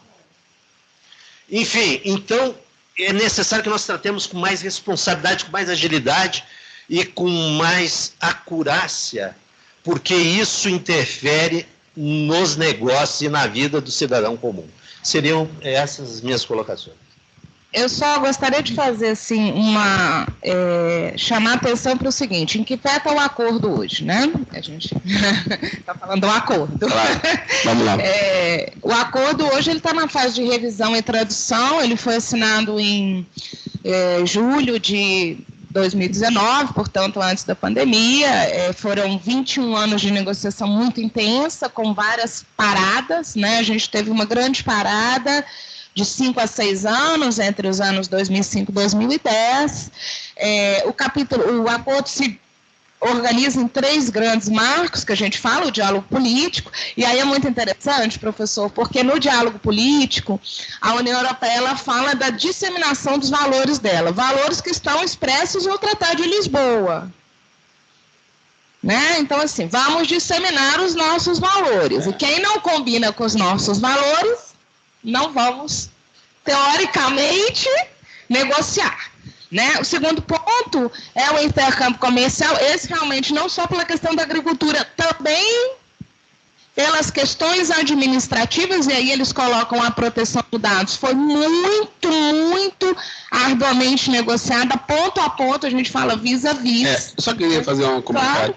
Hoje a gente está falando da importância da questão da proteção de dados em relação a uma coisa. Agora eu quero só dizer o seguinte, nós estamos convivendo com a utilização da inteligência artificial como usuários que somos na internet desde o segundo semestre do ano passado. Vocês não têm ideia do que vai ser a inteligência artificial daqui a 5 anos. Segundo o próprio Bill Gates, e eu compactuo porque eu uso inteligência artificial diariamente de diversas formas no escritório desde o segundo semestre do ano passado, é o fato mais relevante que surgiu desde o início da internet. Eu acho que o impacto que eu tive, ou que estou tendo hoje com a inteligência artificial do meu dia a dia como advogado, e olha que eu faço, essa semana mesmo, por exemplo, eu gravei um seriado sobre a utilização da inteligência artificial na prática da advocacia. São 4 episódios, eu estou dando um spoiler aí, que vai sair pela Caixa de Assistência dos Advogados da Ordem de Minas Gerais. Gente, isso vai impulsionar o comércio de um tanto. Então, se hoje, para concluir, se hoje proteção de dados é algo importante, na hora que você tem esse ingrediente aí da inteligência artificial chegando com tudo, a importância vai ser potencialmente maior. Não, professor, é só para complementar, porque tem uma questão que eu acho que ninguém está atento a isso, sabe? Tem o terceiro pilar que chama cooperação técnica, né? Cooperação geral. E nesse âmbito, e aí a nossa hoje grande, vamos dizer assim, né? O grande pulo é o seguinte, porque a União Europeia, ela chega aqui e, obviamente, determina as condições. Né? Se nós formos um pouco espertos, vamos dizer assim, e não espertos no sentido ruim, mas no sentido estratégico, né? A União Europeia hoje ela tem fundos. O Banco Europeu de Investimentos acabou de chegar ao Brasil. Né? E muitos desses fundos, dessas ajudas, eu não estou aqui fazendo propaganda, porque não é meu cargo, eu só estou falando porque, às vezes, o administrador público brasileiro ele não sabe que ele pode ter um grande apoio financeiro para fazer o que eles chamam hoje de conversão digital e ambiental, que os 2 temas da União Europeia hoje são esses. Conversão, eles usam essa palavra, converter, olha só. Né? Conversão digital e ambiental. É quase uma religião. Exatamente, professor. E a gente... Os meus valores. Os meus valores. Então... Né? Eu estou pensando na palavra aqui que eu ia falar que era catequização. Não, aí, né, professor, já não vamos... Então, evangelização. Mas aí, se a gente souber aproveitar as oportunidades, nós podemos, né? Com o próprio apoio da União Europeia, falar, você quer que a gente cumpra? Não tem problema não, mas vem aqui então, né? Nós temos problema de infraestrutura, nós temos problema de formação, nós temos problema de o que quer que seja. Então vem cá, não é ajudar? Nós não estamos na cooperação, não é isso que se diz, cooperação? Então vamos... então eu acho que assim, só para finalizar, professor Fábio, agora fica à vontade, não vou mais intervir, mas eu só gostaria de fazer... Hoje nós não pode discutir mais a extraterritorialidade como algo vinculado, por exemplo, ao colonialismo. Essa conversa não funciona mais, o mercado não quer saber disso. Já passou. Vamos aproveitar as potencialidades que nós temos em relação ao mercado europeu, que não são poucas, com a ajuda deles, se eles quiserem, ótimo, melhor para a gente, que facilita, e colocar a mão na massa, porque esse discurso de que, como aconteceu semana passada na Câmara dos Deputados, eu particularmente acho que já está vencido. O que eu disse não foi floreios, né? Vejam a qualidade do palestrante e da debatedora, né? Realmente Em linha, eu digo o seguinte: os europeus também têm para aprender conosco. E como eu fiz uma crítica aos problemas de vazamento, agora vou fazer um elogio. Nós tivemos um evento lá na OAB do Rio Grande do Sul, no qual vieram juristas alemães, advogados, enfim, operadores do judiciário, e eles ficaram encantados com o nível de digitalização dos nossos tribunais, que eles não têm. Veja bem, eu não estou falando da Moldávia, não. Eu estou falando da Alemanha. Estou falando do evento que aconteceu há um ano atrás. Claro, por outro lado, também ficaram preocupados com a questão da segurança dos dados. Vou só te falar por favor. Um breve parênteses, porque eu gosto de estudar esse assunto. Não seria ousadia da minha parte dizer que o maior Big Data jurídico do mundo está no Brasil. Porque eu só tenho uma dúvida em relação à Índia. Um dia eu vou tirar essa dúvida ainda, porque eles têm uma população 6 vezes maior que a nossa. Então, sabe-se lá o que acontece, mas um dia eu vou tirar essa dúvida da minha cabeça. Por que isso existe? Porque nós temos 93 tribunais, onde toda decisão hoje já é nato digital. E esse dado, que depois é convertido em informação, que depois é convertido em conhecimento, que depois é convertido em sabedoria, é uma pirâmide que se forma. É o tratamento que se faz. Eu costumo fazer uma analogia do pré-sal até o combustível, mas só que em relação a dados. Essa é a matéria-prima para a inteligência artificial. Então, veja, essa colocação sua é importantíssima, porque eles já perceberam que nós podemos gerar muito conhecimento muito mais rápido, entendeu? Em relação à proteção de dados pessoais, por exemplo, do que, por exemplo, aconteceu em 1990, quando nós tivemos o Código do Consumidor. Eu costumo sempre fazer essa comparação, sabe, doutor Fábio? Que é o seguinte, o cidadão médio brasileiro levou um tempo para poder conhecer quais eram os seus direitos em termos de falhas de relação de consumo. Agora, com esse volume de informação, com inteligência artificial e tudo mais, as pessoas aqui vão aprender muito mais rápido quais são os seus direitos em relação à proteção de dados. Então, essa curva de aprendizado, esse consciente coletivo vai ser muito mais acelerado. E isso, então, vai trazer grandes benefícios para que essa curva de garantia seja realmente mais rápida em termos do que foi no passado.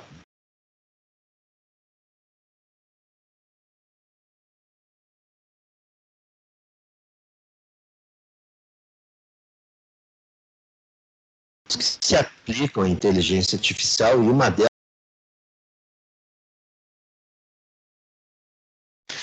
e nesse aspecto incide de maneira absolutamente determinante a transparência. Prestação de contas. Prestação de contas é determinante. Então, eu gostaria de visualizar mais prestações de contas, eu gostaria de visualizar, olha, o benefício para o consumidor, para o usuário do Poder Judiciário, para o segurado, para o contribuinte, para o cliente da empresa, dos nossos escritórios. Olha, o benefício que você está tendo em compartilhar esses dados é esse. Nós estamos lhe devolvendo isso. Verdade.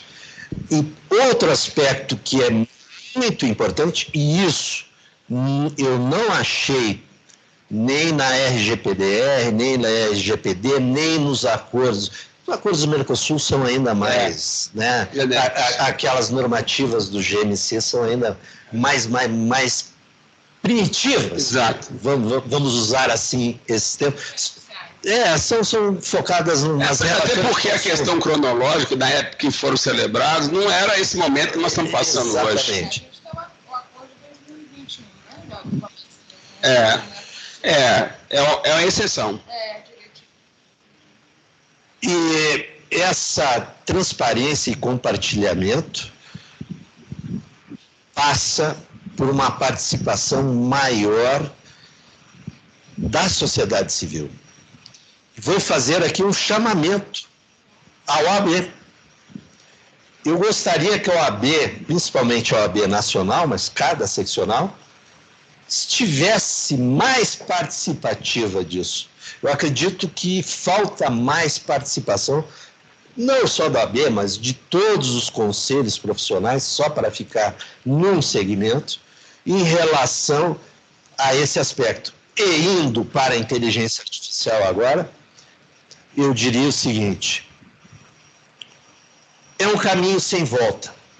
Eu me lembro lá na década de 90, quando eu era estudante na especialização, e a disciplina que eu tive a nota inferior a 9, que todas foram superiores a 9, 10, foi um professor que tratava da história universal e tal, e tivemos um acalorado debate na sala de aula, que eu disse, mas professor, globalização não tem como ser contra.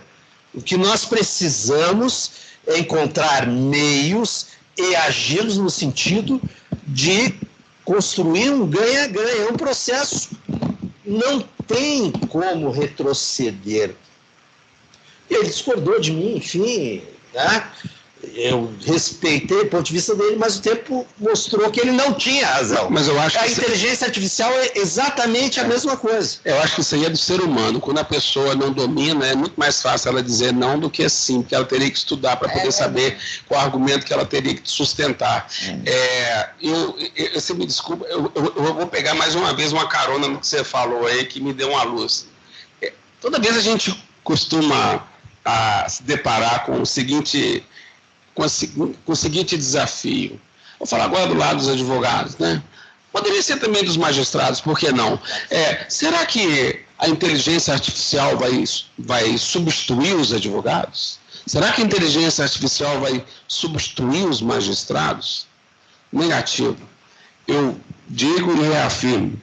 A preocupação é que o advogado que faz essa reflexão tem que ter é saber o seguinte: o advogado que domina o robô, ele vai ser um terrível competidor para mim no futuro próximo. Se eu fizer essa analogia em relação ao magistrado, o magistrado que dominar mais a inteligência artificial para essas suas atividades, sem dúvida alguma vai ter muito mais eficiência, produtividade, etc. e tal, sem perder a qualidade, do que aqueles que ainda acham que ficam naquela discussão se é bom, se é ruim, etc. Gente, é o somatório de valores, é o somatório dos talentos, é o somatório do talento intelectual de um magistrado, de um advogado, com os recursos da tecnologia. Quando se agrega essas duas forças, você faz um diferencial. Então, não se preocupem com essa questão de a tecnologia, a inteligência artificial vai substituir a minha atividade. Não vai. Agora, domine essa tecnologia. Se jogue na inteligência artificial. Você tem que ser o protagonista dessa conversa. É verdade. E não ser o amedrontado, que acha que tudo vai mudar, que o futuro é sombrio, etc. e tal. Acho que é meu ponto de vista, mas eu acho que não estou convencido do contrário. Voltando um pouco ao acordo, né? O texto do acordo, ele não entra muito nas questões assim. Ele fala, né? Como a gente tem um capítulo chamado Comércio e Desenvolvimento Sustentável, Comércio e Microempresa, Comércio e Concorrência, né?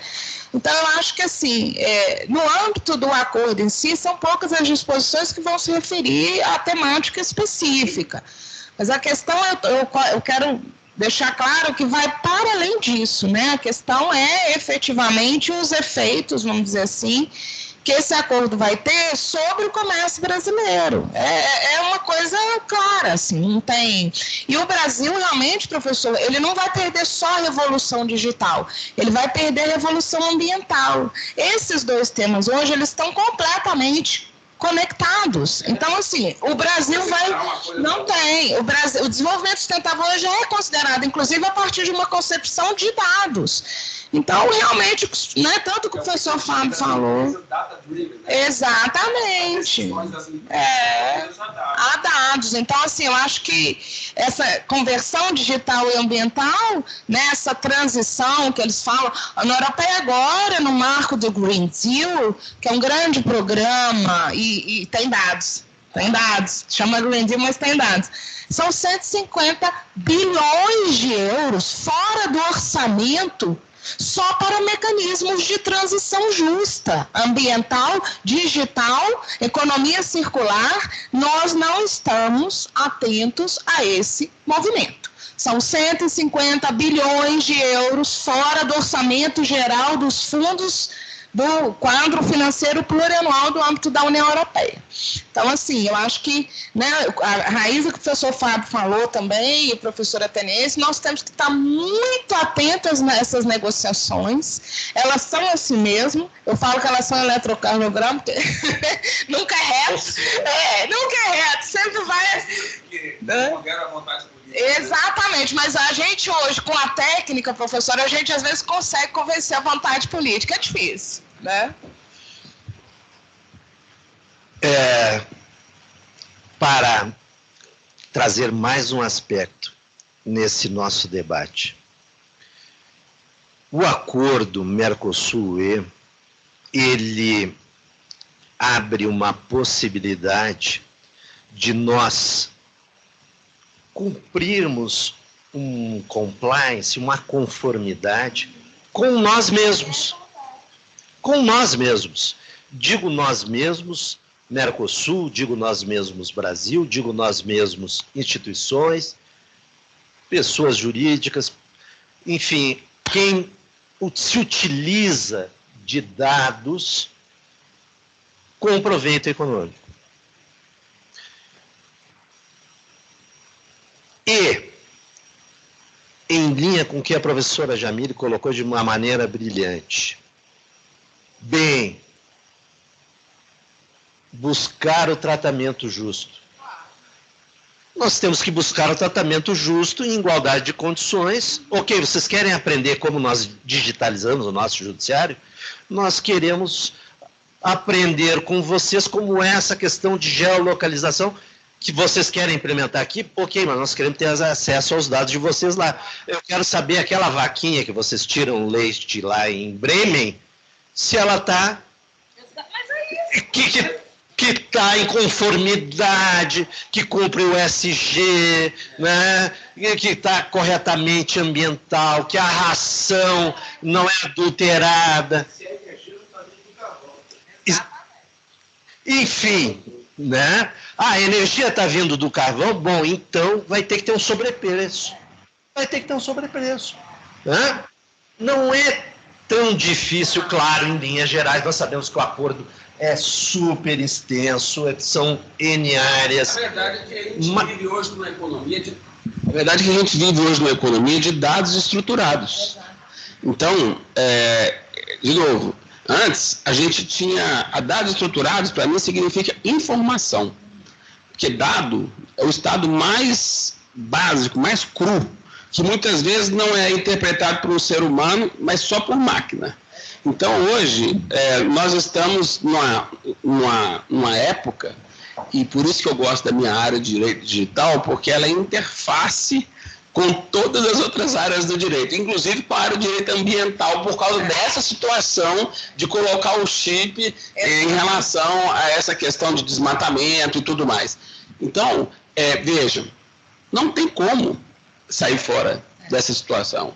Só que aqui no Brasil, a gente ainda não aprendeu a tirar proveito disso. Mas exatamente e esses países, como a Alemanha estava citando, que estão muito mais avançados em termos de informações para tomada de decisões em relação a cada tipo de negócio, porque você é descendente de alemão, você sabe isso muito mais. Eu sou bisneto de alemão. É o povo mais metódico, mais conciso, mais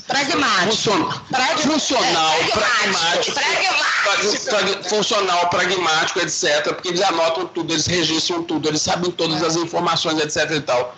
E por que então não pode compartilhar essa informação com a gente? Não, e inclusive, só complementando o que o professor Fábio falou, por exemplo, né?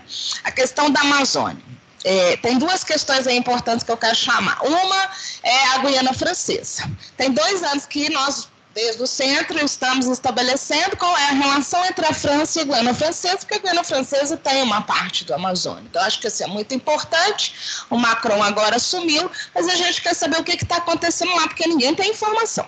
E o segundo ponto é um estudo que nós estamos fazendo, um levantamento lá no centro, que nós queremos entender quais são as empresas que mais desmatam no Amazônia e o respectivo capital formador, né? A composição do capital da empresa. Por quê? Porque numa pequena amostra que nós fizemos agora, pequeniníssima, muito pouca, porque a gente está...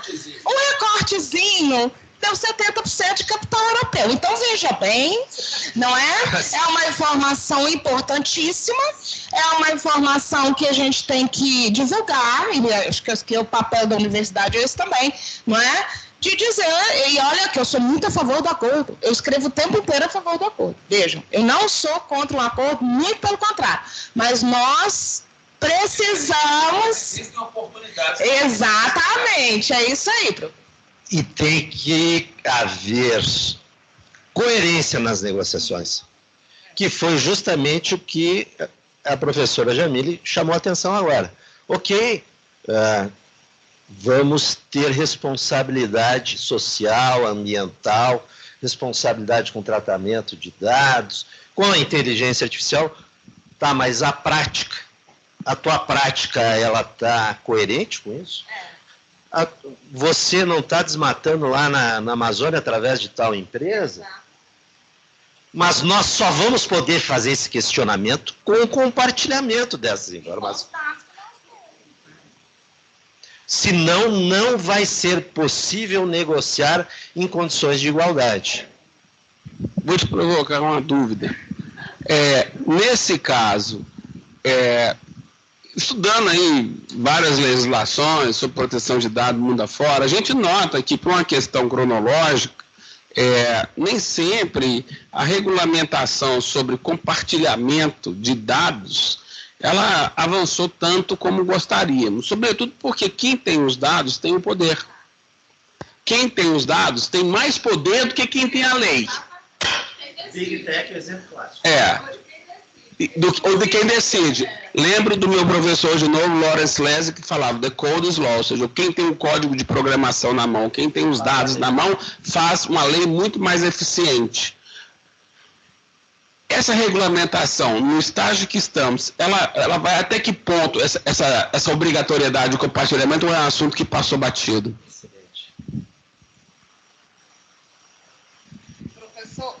Professor, não é só o compartilhamento de dados, é de tudo. É de tudo. Que não tem. Que não tem. Eu acho que, inclusive, da tecnologia, por exemplo. Eu falo muito do ambiente, porque é uma outra linha que eu estudo, mas eu sou integracionista, eu nem sou mais internacionalista, porque tem tantos anos que eu estudo só integração regional que 25 anos já estou, né? Eu fico brincando, eu já sou mais integracionista que internacionalista. O que acontece? A gente sempre negociou em condições desiguais, sempre. O Brasil melhorou muito a questão dele, vamos dizer, exterior, né, da formação técnica exterior, muito. Não tenha dúvida, a OMC é uma grande lição para a gente nesse sentido. O que eu acho é que não é só o compartilhamento de informações, é inclusive transferência de tecnologia. E para o setor privado também. Há uma empresa aqui, não vou falar o nome, porque enfim tem, né, brasileira, que comprou uma máquina que faz mineração a seco. Uma coisa interessantíssima. E ela teve uma série de problemas, por quê? Porque no contrato eles não colocaram transferência de tecnologia, aí teve que trazer um funcionário para ele montar a máquina. E Você olha um contrato desse e fala, não, mas como você comprou algo que não sabe como, você não sabe como é que funciona? Isso tinha que estar lá.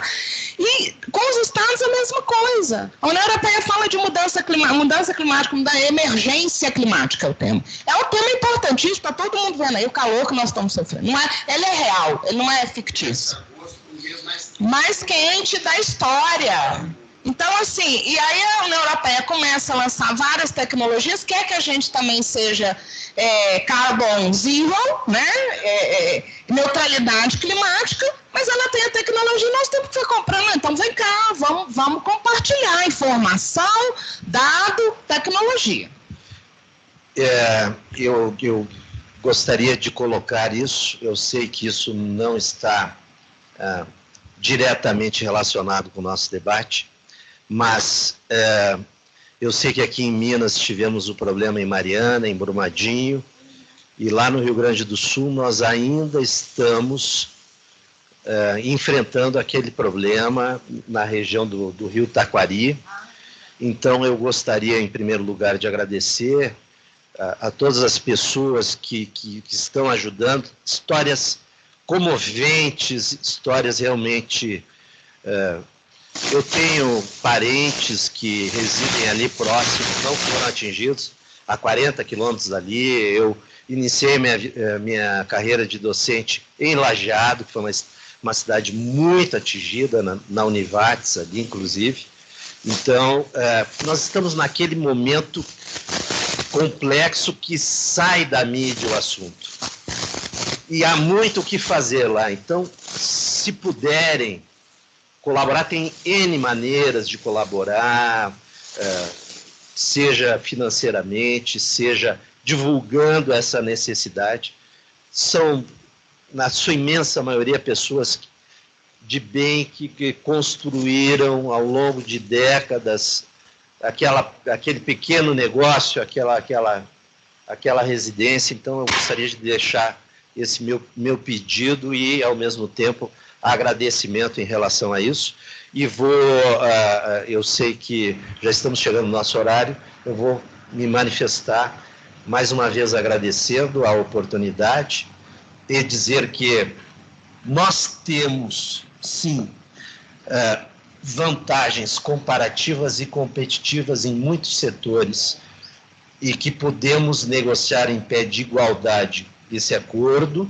Nós temos bons quadros para isso também, mas eu continuo na mesma linha do apelo. Mais participação da sociedade civil, mais transparência, mais debate. Seriam essas minhas palavras finais. Bom, da mesma forma, gostaria de, primeiro, agradecer a oportunidade de estar com vocês aqui. Para mim, acho que isso tudo só enalteceu o debate, porque são visões de pessoas que estão no mercado, estão lidando com isso diariamente, e para mim, isso, assim, me alegrou muito, apesar de ter me preparado, porque só ter estudado e preparado a apresentação não seria a mesma coisa ser um debate tão profícuo como esse que aconteceu. E da mesma maneira, eu gostaria de agradecer na pessoa da Francine, da escola, da magistratura, essa oportunidade e do próprio IAB, né, presidente Sidney, pessoa fantástica, de divisão, que nos abriu essa oportunidade também, o desembargador Gregory. E tudo isso foi uma união de forças que convergeu para a gente poder estar aqui hoje, debatendo um tema, cá entre nós, né, poderia dizer inédito, né, porque eu acho que eu não vi ainda no Brasil nenhum debate nesse ponto para poder fazer a interseção. Já teve? Já teve alguns? É porque você está muito mais aprofundada nesses assuntos. Talvez não, né? Bom, já é alguma coisa diferencial, que fica o registro, hein? Porque, afinal de contas, quem está no dia a dia a dizer isso, que nós aprofundamos aqui essa interseção entre a proteção de dados pessoais, o acordo União Europeia e Mercosul, para mim, isso é um motivo de grande felicidade. E deixo meu agradecimento final a todos que estiveram nos assistindo, que estiveram aqui conosco hoje, meu amigo Cláudio Pim, grande advogado nessa área, e o agradecimento final para a nossa presidente, Mônica Cifuentes, né, minha dileta amiga, contemporânea, no qual eu desejo que a sua gestão seja sempre plena de muitas realizações. Muito obrigado. Dado o avançado da hora também, eu vou agradecer. Eu fiquei, assim, muito contente com o convite, porque o acordo Mercosul-União Europeia, poucas pessoas estão falando sobre ele ainda, né? Eu costumo brincar que é um reduto. Outro dia eu falei com o embaixador da União Europeia, que acaba de sair, agora veio uma embaixadora alemã, né, a Mariana. Eu falo sempre com ele, eu falo, olha, direito internacional é um grão de areia, direito da integração é metade do grão de areia, porque, né, a gente tem poucas pessoas que realmente trabalham com essa temática. É uma temática que o Centro de Excelência vem trabalhando já há 10 anos, então a gente tem aí um corpo já, né, de alunos e professores muito dedicados a essa matéria. Gostaria de agradecer a Francine, a paciência comigo, especialmente, que deu um pouquinho de trabalho para ela. Agradecer ao desembargador Gregory pelo, né, a recepção, pela escolha do tema. Realmente, o judiciário tem que estar atento às questões do acordo, porque eles vão, né, de certa forma, em algum momento, participar com as decisões. Então, conhecer o acordo é essencial hoje, né? Não tem como. Agradecer também, né, a presidente, a Mônica Cifuentes, que está aí, né, na gestão do tribunal, Francine de novo, e todos que estiveram aqui nos assistindo, e todos elentar, né, professor? Esses temas são muito espinhosos e muito duros, mas são interessantíssimos, né? Eu, particularmente, sou uma pessoa que sou movida a desafios. Então, Eu também gosto. Quando surgiu essa oportunidade... Somos 3. Pois é, então eu falei, o que legal, que tema interessante, vou a fundo. Não, eu acho o resultado está aí, tá vendo? Isso é uma sinergia que nós somos, nesse ponto, comum da mesma tribo. É verdade. E lembrar que às 14 horas volta, né, o evento com outro painel, acho que é o professor Aziz, não é isso?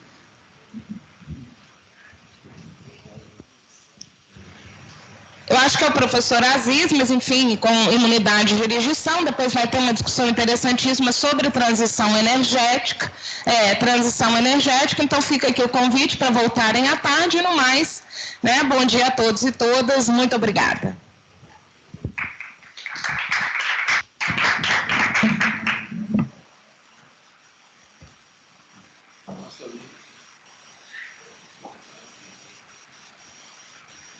Olha a foto no seu celular. Oi? Olha a foto no seu celular. Primeiro eu tenho que mostrar para o destinatário se ele autoriza. Ele autoriza. Com ou sem consentimento, né? Vamos tirar uma foto nós 3 aqui. Deixa eu botar aqui, ó. Rapaz, 1990...